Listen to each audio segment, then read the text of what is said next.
दोस्तों, कर्नाटक में नई सरकार बन गई है। बोले तो कांग्रेस की सरकार बन गई है और सरकार बनने के बाद से ही अपने फैसले को लेकर कांग्रेस काफी ज्यादा सुर्खियां बटोर रही है।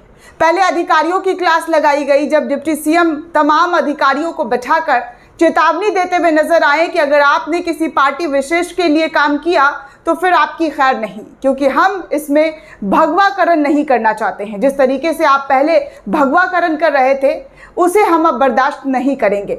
लेकिन अब दोस्तों, अधिकारी की क्लास निकालने के बाद अब आरएसएस पर नकेल कसने की तैयारी कांग्रेस की तरफ से की जा रही है। दरअसल दोस्तों, पुरानी सरकार में कर्नाटक के अंदर आरएसएस को कई सारी जमीन आवंटित की गई थी जब भाजपा की यहां पर सरकार थी, जिसको लेकर अब नई वाली कांग्रेस की सरकार ने इस पूरे मामले में जांच पड़ताल के आदेश दे दिए गए हैं। एक दिन पहले कर्नाटक सरकार का कहना है कि वो पिछली भाजपा सरकार द्वारा आरएसएस और उससे जुड़े अन्य संघ परिवार को कितनी सरकारी जमीन अलॉट की गई है, इसकी जांच वो करवाएंगे। हेल्थ मिनिस्टर दिनेश कुंडू ने सरकार के 2 और फैसले को भी रद्द कर दिया है, यानी कि बीजेपी सरकार का जो पहले का 2 फैसला था उसको भी रद्द कर दिया है। यानी कि पूरी तरीके से देखा जाए तो कांग्रेस बीजेपी का जो भी फैसला उनको नागवार गुजर रहा है वो रद्द करते हुए नजर आ रहे हैं। कर्नाटक में 108 एम्बुलेंस सेवा के लिए जीवीके कंपनी को एक टेंडर दिया गया था और कांग्रेस की जब सरकार आई तो इसने भी इस टेंडर को रद्द कर दिया है। इसके अलावा डायलिसिस से संबंधित भी एक अनुबंध रद्द किया गया है कांग्रेस पार्टी की तरफ से। राज्य के हेल्थ मिनिस्टर ने कहा है कि काम के पैटर्न को बदलना वो काफी ज्यादा जरूरी है। स्वास्थ्य और परिवार कल्याण मंत्री दिनेश गुंडू राव ने पूर्ववर्ती सरकार पर आरोप लगाते हुए कहा है कि संघ और उससे जुड़ी संस्थाओं को सैकड़ों एकड़ सरकारी जमीन दे दी गई। किस लिए दी गई, क्यों दी गई है, इसकी पूरी जांच पड़ताल हम करवाएंगे। हमारी सरकार ये पता लगाएगी कि क्या आवंटित के नियम और शर्त सरकार ने पूरी तरीके से फॉलो किए हैं या नहीं, या फिर अनदेखा करके जमीन दे दिया गया है। जांच के बाद हम उचित फैसला लेंगे और उस फैसले को हम सभी के सामने लाकर रखेंगे कि किन वजहों से ये जमीन दी गई है।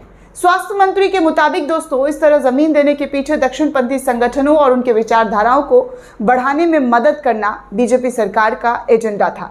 इस तरह से भूमि का आवंटन नहीं होना चाहिए जिस तरीके से भाजपा सरकार में आरएसएस को और संघ से जुड़े लोगों को जमीन आवंटित किया गया है। हर बात जनता तक पहुंचाई जानी चाहिए, कुछ भी सीक्रेट नहीं होना चाहिए। हम जनता से पारदर्शिता रखेंगे, हर एक चीज जनता के सामने लाकर रखेंगे। हालांकि मंत्री से जब पूछा गया कि 2019 से 2023 तक बीजेपी ने कितनी जमीनों का आवंटन किया है तो इसका जवाब उन्होंने नहीं दिया है। इसके साथ कर्नाटक एजुकेशन पॉलिसी से कुछ चैप्टर भी हटाए जा रहे हैं। बीजेपी ने इस पर कड़ा ऐतराज जताया है। कर्नाटक में कांग्रेस बीजेपी शासन के कई फैसलों का बदलाव वो करते हुए नजर आ रही है, जिसकी काफ़ी जगह पर सुर्खियां भी बटोरी जा रही है, चर्चा हो रही है, वाहवाही हो रही है। तो कहीं पर इस पूरे फैसले को नकारा जा रहा है, कहा जा रहा है कि बदले की राजनीति हो रही है। लेकिन दोस्तों, कई ऐसे लोग हैं जो इस पूरे मामले पर कह रहे हैं, जैसे कि मैं आपको प्रशांत टंडन का एक ट्वीट दिखाना चाहूँगी। पत्रकार है वरिष्ठ, वो इस पूरे मामले पर क्या कुछ ट्वीट करते हुए लिख रहे हैं, सबसे पहले उसको मैं दिखाना चाहूँगी।